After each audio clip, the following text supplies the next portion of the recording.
Hello everyone, myself assistant professor Naresh Kori. Power plant में हम लोगों ने दो लेक्चर देख लिए थे इंट्रोडक्शन के बारे में, और थर्मल पावर प्लांट का लेआउट क्या होता है, साथ ही साथ साइट सिलेक्शन फैक्टर्स क्या क्या होते हैं।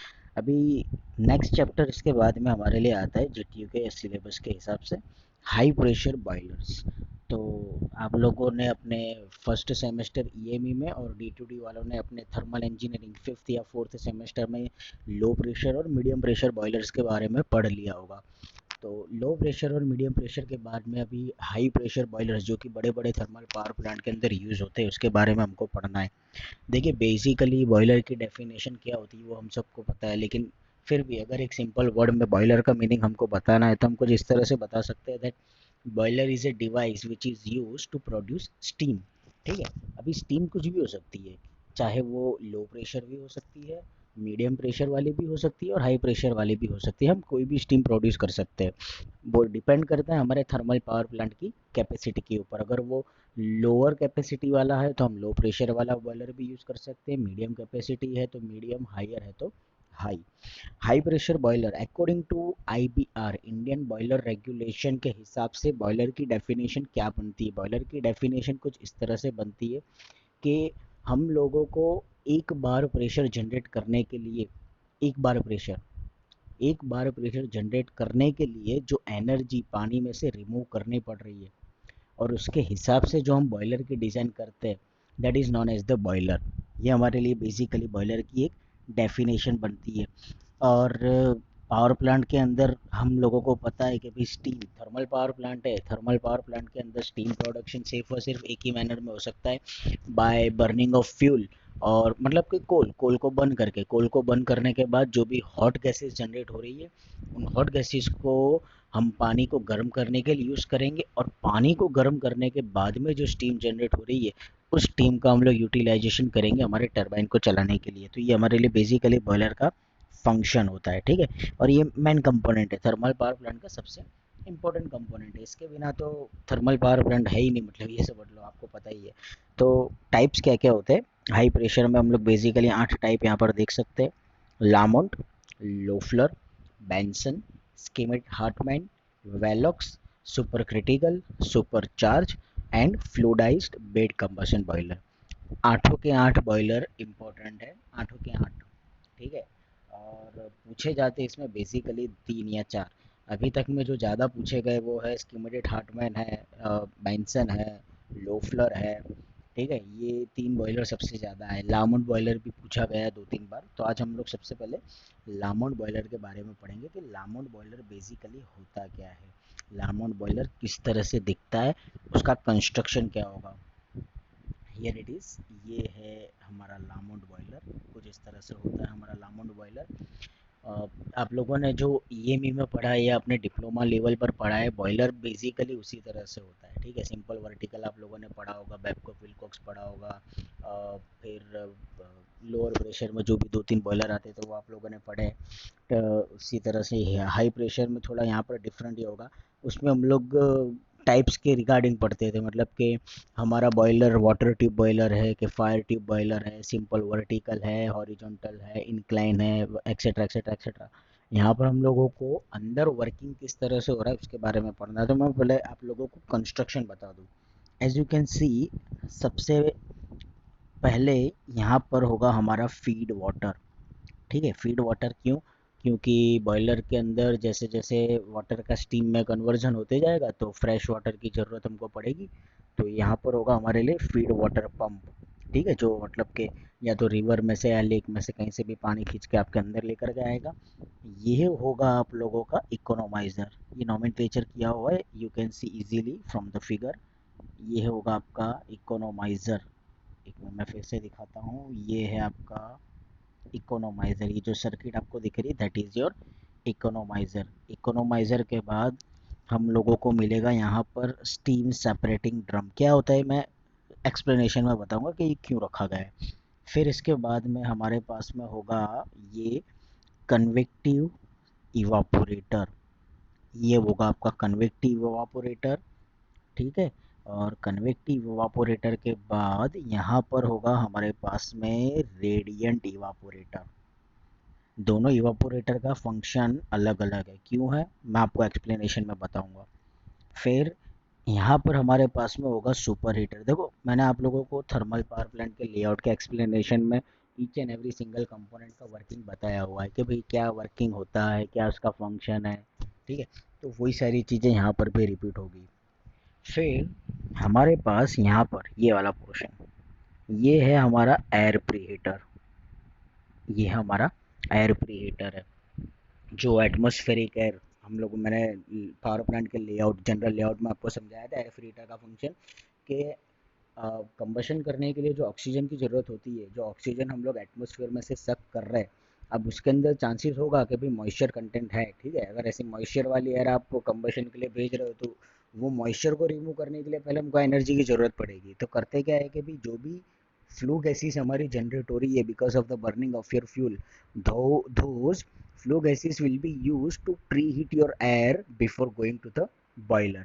बॉयलर के अंदर जाए उसके पहले हम उसको क्या करते हैं, ये फ्लू गैसेस की वजह से, सॉरी फ्लू गैसेस के थ्रू गर्म कर देते हैं ताकि हम गर्म हवा, ऑलरेडी हीटेड एयर हमारे कंबशन चैम्बर के अंदर जाए, बॉयलर के अंदर, ताकि मॉइस्चर भी दूर हो जाए और फ्यूल को बर्न करने के लिए ज़्यादा एनर्जी वेस्ट ना करनी पड़े, ठीक है। तो ये बेसिक कंपोनेंट्स थे जो आपके बॉयलर के अंदर होते हैं। अब मैं एक एक लाइन के साथ आप लोगों को समझाता हूँ ताकि क्लियर कंस्ट्रक्शन पता चले कि भाई क्या होता है। सबसे पहले क्या होता है, the feed water from the hot well. शुरुआत, बॉयलर है तो पानी की ज़रूरत पड़ेगी, तो समझ जस्ट इमेजिन के भी बॉयलर के अंदर, बॉयलर को हम लोगों ने पहले फीड करा रहे पानी से। तो क्या होगा कि जो फीड वाटर होगा, ये यहाँ से फीड पंप क्या करेगा कि या तो लेक में से या तो रिवर में से पानी को सक करेगा। पंप का फंक्शन सबको पता ही होगा, पंप करता क्या है, तो पानी को लोअर लेवल से हायर लेवल पर पहुंचाने के लिए हम लोग high pressure, low pressure, medium pressure वाले पंप का यूज़ करते हैं, ठीक है। तो पंप क्या करेगा, वही करेगा कि वो जो पानी होगा उस पानी को वो सक करेगा और वहाँ से वो पानी जाएगा सबसे पहले आपके इकोनोमाइजर की कॉइल के अंदर, ठीक है। फीड वाटर पंप का ये फंक्शन होता है, it will suck the water and will send it to the economiser, ठीक है। ये रहा, इस pump to the boiler drum through economiser. और इकोनोमाइजर आप लोगों को मैंने बता दिया कि वो बॉयलर के अंदर कहाँ पर होगा। अब इकोनोमाइजर के अंदर क्या होगा, in economiser the feed water absorb the heat. कौन सी हीट एब्जॉर्ब करेगा, तो up to the sensible heat. Sensible heat amount की एनर्जी हमारा फीड वाटर एब्जॉर्ब करेगा, किसमें से, फ्रॉम फ्लू गैसेस। क्यों, कैसे, देखो कंबसन चैम्बर जो होता है वो बेसिकली बॉयलर के नीचे की तरफ होता है, या तो वो बॉयलर के अंदर होगा या तो वो बाहर होगा। अब यहाँ पर अगर कंबसन चैम्बर है तो मतलब यहाँ पर आपकी फ्यूल का बर्निंग हो रहा है, और अगर यहाँ पर फ्यूल का बर्निंग हो रहा है तो जो भी हॉट गैसेस जनरेट होगी वो हॉट गैसेस कुछ इस तरह से ऊपर की तरफ जाएगी, लाइक दिस वे। इसका मतलब ये हुआ कि जो फ्लू गैसेस है वो आपके रेडिएंट इवापोरेटर, आपके कन्वेक्टिव इवापोरेटर के बाद आपके सुपर हीटर से होकर के इकोनोमाइजर को टच करके या इकोनोमाइजर के ट्यूब्स को पास करके जाने वाला है। मतलब ये हुआ कि जो भी फीड वाटर आपके इकोनोमाइजर की कॉइल के अंदर घूम रहा है वो इकोनोमाइजर की कॉइल के अंदर का पानी आपकी फ्लू गैसेस की हीट के साथ में कांटेक्ट करेगा। मतलब सीधी सी बात है, it will absorb some amount of heat energy from the flue gases. समझ में आया, it will absorb some amount of heat energy from your flue gases. इसीलिए यहाँ पर हम लोगों ने देखा है that it will absorb the heat up to sensible heat, ठीक है। तो क्या होगा कि पानी थोड़ा सा गर्म हो जाएगा, थोड़ा, बहुत ज़्यादा नहीं, थोड़ा सा पानी वो गर्म हो जाएगा और वो पानी पंप करके हम लोग रेडिएंट और कन्वेक्टिव इवापोरेटर में बार बार टन बाय टन भेजेंगे। सबसे पहले क्या होगा, the feed water in radiant evaporator will absorb radiant energy and in convective evaporator it will absorb convective heat energy.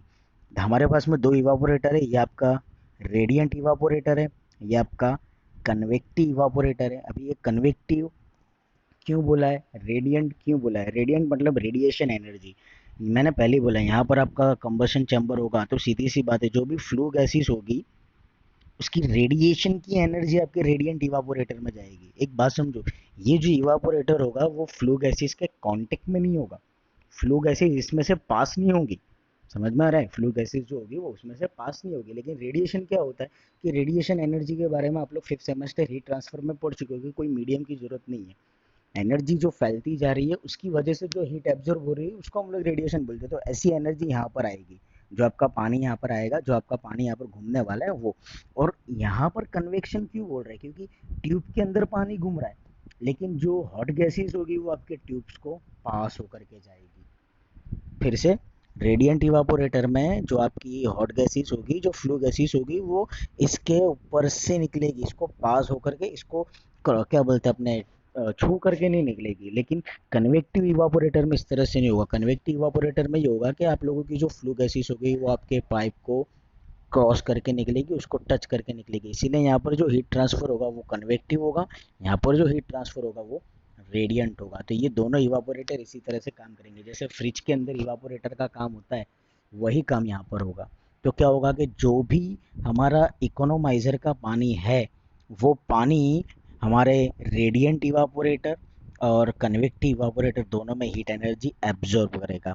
अब क्या होगा, the evaporated water collected in the upper part of separating drum, ये पानी फिर यहाँ से separating drum, radiant energy से भी सेपरेटिंग ड्रम के अंदर जमा कर दिया जाएगा। ठीक है, लाइक दिस वे। ये इकोनोमाइजर में से पहले हमारा स्टीम सेपरेटिंग ड्रम में गया, वहाँ से हम लोगों ने पहले इसको रेडिएंट एनर्जी में फ्लो करवाया। आप ये डायरेक्शंस देख सकते हो। फिर यहाँ से हमारा पानी कन्वेक्टिव इवापोरेटर में गया। ठीक है, फिर कन्वेक्टिव इवापोरेटर में से हमारा पानी वापस से स्टीम सेपरेटिंग ड्रम में जाएगा। तो इस तरह से हमारा पानी घूमेगा, एनर्जी मैक्सिमम हो उतनी ज़्यादा से ज़्यादा एब्जॉर्ब करेगा। Then what will happen, then it passes through super heater where it become super heated. फिर से सेपरेटिंग ड्रम में जाने के बाद हमारा पानी सुपर हीटर में जा रहा है। मैंने सुपर हीटर का फंक्शन बताया था। फिर से क्या हो रहा है, सुपर हीटर की जो कॉइल होती है उसके सराउंडिंग में से भी आप लोगों की फ्लू गैसेस बाहर निकलती है। सुपर हीटर की कॉइल क्या थोड़ी ज़्यादा नंबर ऑफ टर्न्स वाली होती है। तो क्या होता है कि फ्लू गैसेस है ना, मैक्सिमम कॉन्टेक्ट सरफेस एरिया यहाँ पर बनाता है और maximum convection heat transfer over here will happen. उसकी वजह से क्या होगा कि अगर हमारे पानी के अंदर मॉइस्चर कंटेंट है, मतलब जो स्टीम जनरेट हो रही है उसके अंदर अगर मॉइस्चर कंटेंट है, तो सुपर हीटर से वो मॉइस्चर और भी ज़्यादा रिमूव हो जाएगी। वैसे तो ये पॉसिबल नहीं होता है कि यहाँ पर हीट एनर्जी इतनी प्रोड्यूस हो जाती है कि the temperature of that steam should be around 700 to 800 degree Celsius in high pressure boilers. और सुपर हीटर में से पास होने के बाद में कभी कभी तो ये वैल्यू 1000 डिग्री सेल्सियस तक भी जाती है। ठीक है, तो ये 1000 डिग्री सेल्सियस तक पहुंच सकता है। तो सुपर हीटर का फंक्शन यही होता है कि अगर स्टीम के अंदर बाय चांस कोई मॉइस्चर है तो वो मॉइस्चर क्या करेगा, आपका सुपर हीटर दूर कर देगा। कैसे दूर करेगा, तो जो भी फ्लू गैसेस यहाँ से जा रही है आपके क्या बोलते हैं कंबशन चैम्बर में से, जो आपकी सुपर हीटर की कॉइल के साथ में मैक्सिमम सरफेस कांटेक्ट एरिया बनाएगा, वहाँ से वो हीट ट्रांसफर करेगा और आपकी स्टीम को सुपर हीटेड स्टेट में कन्वर्ट करके वो सुपर हीटेड स्टीम आपके प्राइम मूवर में जाएगा। प्राइम मूवर मतलब कि आपका टरबाइन। टरबाइन प्राइम मूवर है, क्यों? क्योंकि वो एक एनर्जी का दूसरी एनर्जी में कन्वर्जन करके दे रहा है। और ये हमारा प्राइम मूवर की बेसिक डेफिनेशन बनती है। ठीक है, तो क्या होगा देन, अब वो एयर, हाँ, फिर क्या होगा, वो सुपर हीटेड स्टीम हमारी आगे चलेगी। सुपर हीटेड स्टीम के बाद में क्या होगा, जो फ्लू गैसेस आपकी सुपर हीटर और इकोनोमाइजर में से पास हुई, मतलब कि यहाँ मैंने पहले ही बोला था ये है हमारा एयर प्री हीटर। ठीक है, एयर प्री हीटर का फंक्शन क्या है मैंने ये भी बताया था। अब क्या हो रहा है कि यहाँ से ये यहाँ पर फोर्स ड्राफ्ट फैन होता है। ठीक है, फोर्स ड्राफ्ट फैन क्या करता है, तो एटमॉस्फेरिक एयर को सक करता है। एटमॉस्फेयर में से जो भी हवा सक हो रही है उसका टेम्परेचर लो है, उसके अंदर मॉइस्चर है। होगा क्या कि जब वो एटमॉस्फेरिक एयर आपके एयर प्री हीटर में आएगी तो ये एयर प्री हीटर के सराउंडिंग में से आपकी फ्लू गैसेस पास होगी। Again the heat will be transfer between this two. क्यों? क्योंकि फ्लू गैसेस का टेम्परेचर बहुत हाई है और हमारी जो एटमॉस्फेरिक एयर है उसका टेम्परेचर बहुत लो है। तो ये जो एटमॉस्फेरिक एयर होगी वो अपना हीट लॉस करेगा, सॉरी, वो हीट गेन करेगा फ्लू गैसेस में से। और उसके अंदर अगर मॉइस्चर कंटेंट है तो वो मॉइस्चर दूर हो जाएगी। इसीलिए इसको बोलते हैं एयर प्री हीटर। प्री यानी पहले से, हीट यानी गर्म करना। पहले से ही हवा को गर्म करना। एयर प्रीहीटर का सिंपल मीनिंग इस तरह से होता है, एयर यानी हवा, प्री यानी पहले, हीट यानी गर्म, हीटर यानी गर्म करने वाला, पहले से ही हवा को गर्म करने वाला। तो वो हवा यहाँ पर गर्म हो जाएगी और वो हवा गर्म होकर के फिर हम लोग उसको कंबशन चैम्बर में ले जाएंगे, ओवर हियर, इस तरफ। तो पहले से ये गर्म हवा जब आपके कंबशन चैम्बर में जाएगी तो वो प्रॉपर कंबशन देगा, ताकि हम लोगों को ज़्यादा एनर्जी वेस्ट ना करनी पड़े। ठीक है। तो ये हो गया हमारे एयर प्री हीटर का फंक्शन। और इस तरह से हमारा लामोट बॉयलर काम करता है।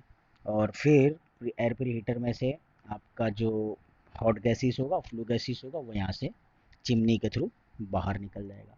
तो कुछ सीक्वेंस बनती है जो तुम लोगों को एग्जाम में लिखनी पड़ेगी।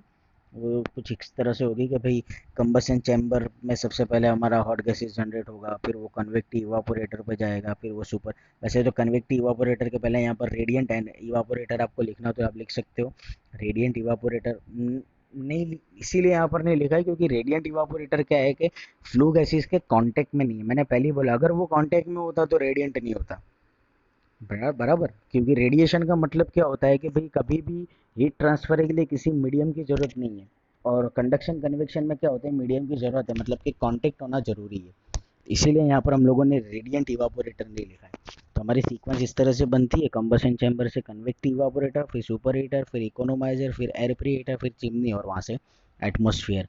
ये होता है आपके कंबस्टिबल प्रोडक्ट का फ्लोइंग, मतलब कि आपकी हॉट गैसेस का सीक्वेंस। और अगर वाटर है, स्टीम है, तो वो किस तरह से फ्लो होगा, तो वो सबसे पहले जाएगा हॉट वेल, मतलब कि आपका रिवर है, लेक है, जहाँ से हम लोग पानी को ले रहे हैं, जो हमारा सोर्स है। फिर वहाँ से हम लोग फीड वाटर पंप के थ्रू उसको ले जाएंगे इकोनोमाइजर में, फिर वहाँ से स्टीम ड्रम में, स्टीम ड्रम मतलब स्टीम सेपरेटिंग ड्रम, ये वाला पोर्शन, इसको स्टीम सेपरेटिंग ड्रम बोलते हैं, या इसको आप स्टीम ड्रम भी बोल सकते हैं। ठीक है। तो वहाँ पे जाएगा स्टीम ड्रम के बाद में, वो जा रहा है आपके स्टीम सर्कुलेटिंग पंप में, वहाँ से रेडियंट इवापोरेटर, फिर कन्वेक्टिव इवापोरेटर, फिर वापस स्टीम ड्रम, फिर वापस सुपर हीटर, और बाद में आपके टरबाइन के अंदर, जहाँ पर वो इलेक्ट्रिसिटी प्रोड्यूस करने के लिए काम आएगा। तो फ्रेंड्स, ये था हमारा लामोट बॉयलर का फंक्शन। आई होप कि आपको समझ में आया होगा। अगर आपको कोई सवाल है तो आप मुझसे ज़रूर कमेंट बॉक्स में पूछिएगा। Thank you so much.